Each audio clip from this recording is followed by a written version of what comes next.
At 2 a.m. on August 12, 1996, four friends pulled into a remote California campsite, expecting to find their buddy relaxing by the fire. Instead, they found something far more disturbing: a neatly arranged camp, fresh wood burning in the pit, and a complete stranger with a loaded gun stepping out of the darkness. Their friend, 20-year-old Michael Madden, had vanished without a trace. Nearly 3 decades later, his disappearance remains one of California's most baffling unsolved mysteries. To understand this mystery, we first need to know who Michael Madden was. Born in Modesto, California, in the Sonora area, Michael, known to everyone as Mike, was the kind of person people genuinely liked being around. Described by family and friends as sweet, goofy, and kind-hearted, Mike had that rare quality of making people feel comfortable in his presence. Growing up, Mike split his time between his divorced parents, Larry and Ardell. He maintained close relationships with both, along with his half-brother, Randy Powell. While he had a tight-knit circle of friends, Mike was fundamentally a loner. Not in a troubled way, but in the way of someone who found peace in solitude. And Mike found that peace in nature. The outdoors weren't just a hobby for Mike, they were his passion, his calling, his future.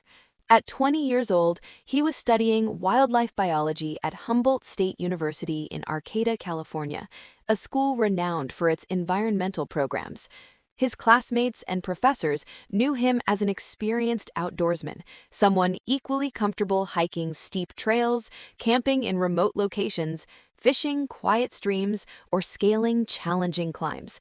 Mike wasn't just playing in nature, he was studying it, respecting it, planning to protect it.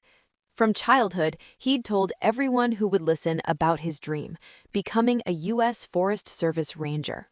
For Mike Madden, the wilderness wasn't something to conquer, it was home. In August 1996, Mike told his friends and family he was planning a solo camping trip. For anyone else, this might have raised concerns, but for Mike, it was just another weekend. And he wasn't heading into unfamiliar territory. He was going to Sandbar Flat Campground, a spot along the Stanislaus River southeast of Sacramento that he'd visited many times with his father Larry. To Mike, this wasn't wilderness exploration, it was practically his backyard. At approximately 5 a.m. on the morning of August 10, 1996, Mike loaded up his Chevrolet Cavalier with camping supplies. He had company for this trip: his dog, Matilda. Before leaving, he did what any responsible person would do. He left a note on his mother's kitchen counter, letting her know exactly where he'd be. Then, Mike and Matilda drove off into the wilderness. It would be the last time anyone who knew him would see him alive. According to the missing persons report filed days later, Mike was described as a 6'1" Caucasian male with hazel eyes and brown hair. He had a distinctive 3-inch surgical scar on his collarbone.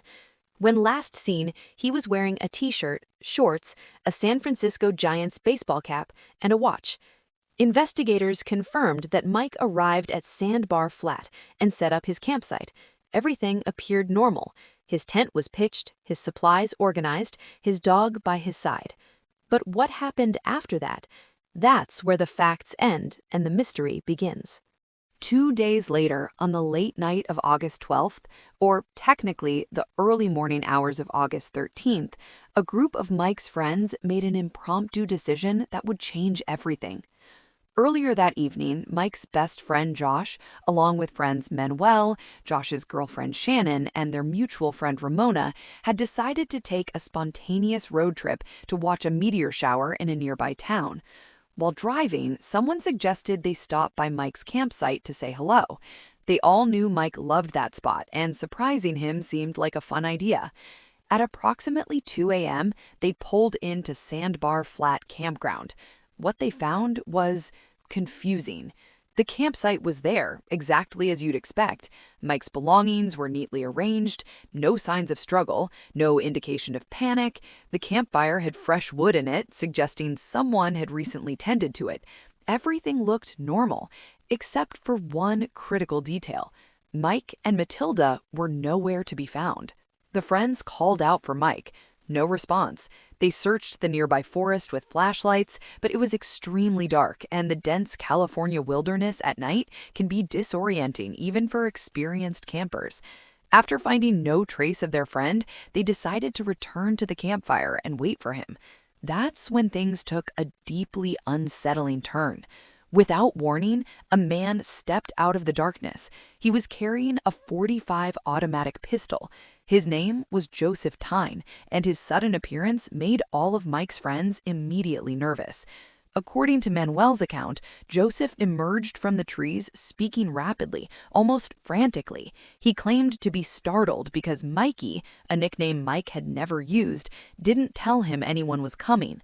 Joseph insisted that Mike had left and was long gone, but it was Joseph's behavior that truly alarmed the group. Manuel reported that Joseph seemed to be under the influence of some substance. His speech was erratic. At one point, Joseph claimed he'd shot at a creature with 3 eyes. Throughout the night, the friends watched in growing horror as this stranger whispered to a bush and repeatedly cocked his pistol in the darkness. Think about that for a moment. You arrive at your friend's campsite at 2 a.m. He's missing, his dog is missing, and a stranger with a loaded gun appears out of nowhere, acting erratically, making bizarre claims, and repeatedly preparing his weapon. What would you do? Mike's friends waited all night, sitting in pitch darkness next to a man they didn't know, accompanied by the sound of a gun being cocked over and over again. When daylight finally came and Mike still hadn't returned, his friends knew something was seriously wrong. Mike was reported missing, and search and rescue teams immediately swept the entire area around Sandbar Flat Campground. They found nothing. No signs of struggle, no tracks leading away from the camp, no indication of where Mike or Matilda had gone. It was as if they'd simply vanished into thin air. But 4 days later, on August 16th, something remarkable happened. Matilda, Mike's dog, returned to the campsite on her own. She was dehydrated and exhausted, but otherwise in surprisingly good condition. This detail would become one of the most puzzling aspects of the entire case. Think about it. Matilda had been lost in the rugged California hills for nearly 4 days. Yet when she returned, she hadn't lost any significant weight. Her paws weren't damaged or bloodied, as you'd expect from days of wandering through rough terrain. So where had she been? What had she been eating? And most importantly, could she lead investigators to Mike? The search teams had high hopes that Matilda might provide the breakthrough they desperately needed. Dogs have powerful homing instincts and can retrace their steps. If Matilda had been with Mike when something happened, she might lead them right to him. But those hopes were quickly dashed. For reasons that remain controversial to this day, the police called off the search the same day Matilda returned. Just like that, the active investigation into Mike's disappearance essentially ended. The trail went cold, and that cold trail remains frozen nearly 30 decades later. With the official search ended and no answers forthcoming, the people who loved Mike were left with nothing but questions and suspicions, and those suspicions fell on several different people. The stranger, Joseph Tyne. The most obvious suspect in many people's minds was Joseph Tyne, the armed stranger who'd emerged from the darkness that night. Mike's friends Manuel and Josh were particularly vocal in their suspicions. According to their accounts, Joseph's behavior that night went beyond merely erratic. Josh reported that when they arrived, Joseph was eating Mike's food and burning his firewood, acting as if he knew Mike wouldn't be returning. The friends even claimed they believed Joseph was wearing Mike's boots. Manuel went further, speculating that Joseph might have been cooking drugs in the woods and that Mike had stumbled upon him at the wrong time, a fatal wrong place, wrong time scenario. Joseph Tyne was questioned by police. He even took a polygraph test regarding what happened at the camp, and he passed. While polygraphs aren't infallible and aren't admissible in court, the police apparently found his answers satisfactory enough that they never made an arrest.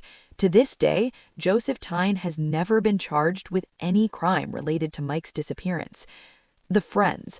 But Joseph isn't the only one who's faced accusations. In a bitter twist, some family members began questioning Mike's friends themselves, the very people who reported him missing. Mike's half-brother, Randy Powell, had harsh words for the group. In his own words, Michael's so-called friends never once offered to help us search. Not once did they come over after Mike's disappearance to talk with us about what had happened. Not one single time did his so-called friends offer to help, come by the house, or call to see how things were going. Randu's suspicions deepened when he considered the circumstances. 4 people, 2 guys, 2 girls, showing up at a remote campsite at 2:30 a.m., claiming to be watching a meteor shower, possibly under the influence of substances. They reported Mike missing to a park ranger at 11 a.m. the next morning. But then something strange happened. According to Randy, the friends returned to the campsite that night after search and rescue had left for the day. They searched through Mike's car, even broke into the trunk, and then left before daylight. Randy's theory? They had time to get their story straight before giving information to the police, information that didn't come until a week after the disappearance. Then there's another theory, this one from Helen Purvis, a family friend of Mike's mother, Ardell. Helen believes Mike's father, Larry, may have been involved, despite having an alibi placing him in Oregon at the time of the disappearance. Helen cites what she describes as a volatile relationship between father and son, claiming Larry caused turmoil and had stolen from the family. She speculates he might have arranged something sinister. The love triangle theory. There's even a more speculative theory involving a romantic connection. According to this version, Mike had feelings for a young woman whose boyfriend was possessive and potentially dangerous. This boyfriend allegedly grew up in the same neighborhood as Joseph Tyne. The theory suggests this boyfriend might have somehow arranged for Joseph to harm Mike.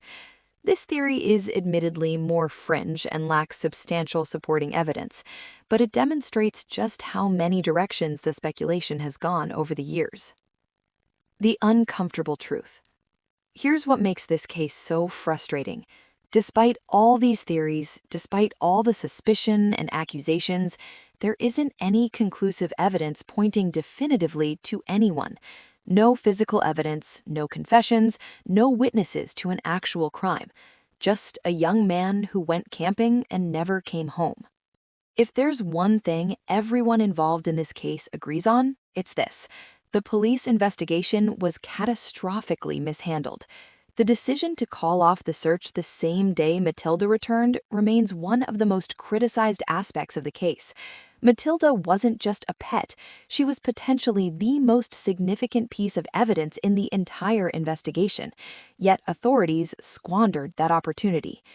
Consider what investigators could have done but didn't. They never examined Matilda's stomach contents to determine what she'd been eating during those 4 days. This could have provided crucial clues about where she'd been. Had she been eating wild game? Was she being fed? The answers might have pointed to a location or even indicated whether someone had been caring for her. They didn't bring in tracking hounds to retrace Matilda's trail after she returned to the campsite. Trained dogs might have been able to follow her scent backward, potentially leading searchers to wherever she'd been, and possibly to Mike. They apparently conducted minimal follow-up investigation into the various suspicious individuals and circumstances surrounding the case. The forensic examination of the campsite appears to have been superficial at best. In an era before DNA technology was widely used in investigations, evidence that might have been collected and preserved was likely lost forever. Was this incompetence, resource limitations, a rush to close an uncomfortable case? We may never know, but the result is the same. Critical investigative opportunities were missed, and with each passing day, the chances of solving this mystery grow dimmer. So, what happened to Michael Madden? Nearly 30 years later, we still don't know, but let's examine the possibilities. Accidental death. Given Mike's love of the outdoors and the rugged terrain around Sandbar Flat, it's possible he had an accident. Perhaps he went for a hike or fishing trip and suffered a fall, becoming injured in a location where he couldn't call for help. The wilderness can be unforgiving, even to experienced outdoorsmen. But this theory has problems. Mike knew this area intimately. He'd camped there many times with his father. He was a wildlife biology student, trained in outdoor safety. And if he'd simply fallen somewhere, wouldn't the extensive search have found some trace of him? A backpack, clothing, something? Foul play, Joseph Tyne. The circumstantial evidence against Joseph Tyne is compelling.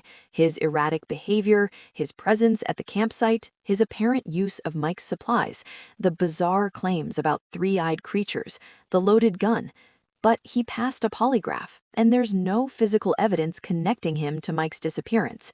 No motive has ever been established. No witnesses saw them together. It's possible Joseph was simply a strange man in the wrong place at the wrong time, though that coincidence is hard to swallow. Foul play, the friends. The theory that Mike's friends were involved raises troubling questions. Why did they return to search his car after reporting him missing? Why break into the trunk? Why did they allegedly wait a week to give full statements to police? But this theory requires believing that 4 people, including Mike's best friend, conspired to harm him and then maintained that conspiracy for decades. That's possible, but it's a heavy accusation without hard evidence. Other theories. The theories involving Mike's father or a romantic rival are more speculative and lack substantial supporting evidence.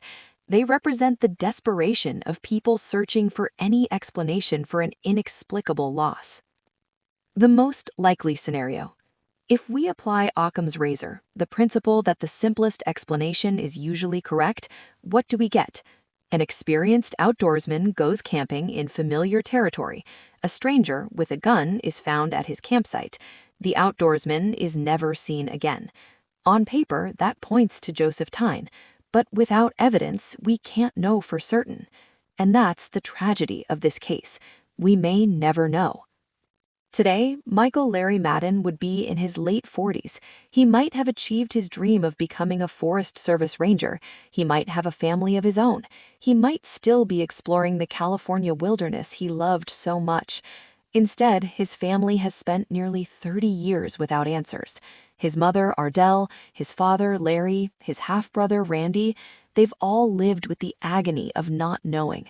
That's a special kind of torture, not the certainty of death, but the eternal question mark of disappearance. Michael's case remains open with the Calaveras County Sheriff's Office, but with no new leads in decades, it's effectively cold.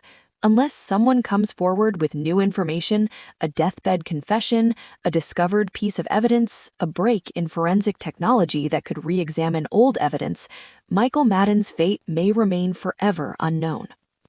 If you have any information about the disappearance of Michael Madden in August 1996, please contact the Calaveras County Sheriff's Office. Even the smallest detail could be the key to finally bringing answers to a family that has waited far too long. Michael Madden deserves to be found, and his family deserves the truth. The Michael Madden case is just one of thousands of unsolved disappearances across America. If you found this video informative, please consider subscribing to The Dark File, where we explore mysteries that deserve to be remembered.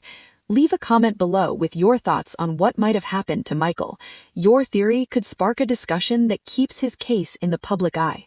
Share this video. Someone out there might have the answer that eluded investigators for 30 years. Until next time, stay curious, stay safe, and never forget that behind every mystery is a real person whose life mattered.